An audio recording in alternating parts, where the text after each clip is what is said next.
get a chance to see the tapestry? Yeah, the parts that have been done so far, it looks amazing.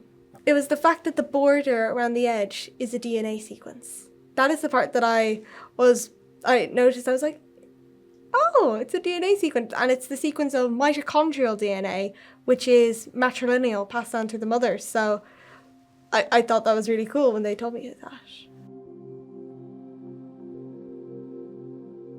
I would have also learned some of like my sewing stuff from my grandmother. She's very creative. I think when I was younger, like she'd come over I think it was Wednesday to mind me and my sister after school, and we'd always be doing like craft projects with her, like printing and felting but I think a few times there was sewing involved, like a few rag doll sort of things, and my mom is from Kerry, and sometimes we'd go into Tralee, and I'd been looking for and I thought, and I'd been looking for like a sort of white silky fabric for this sort of cosplay, and I thought if we go to Guyanese, maybe I could get that fabric, and then we did. So the jacket was originally a cosplay. I've sort of adapted it a bit.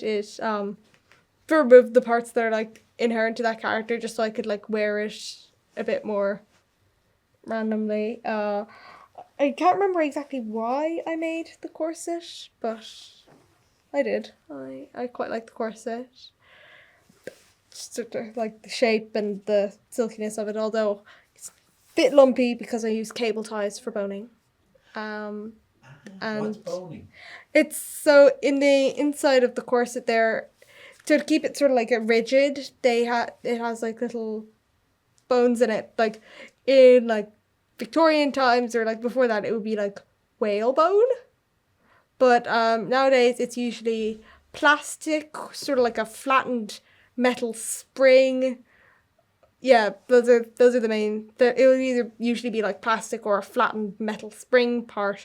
I used cable ties because that is apparently something that you can do, but because the corset is rather long, I had to layer up some of the cable ties. So also I didn't have a proper pattern. I just sort of eyeballed it.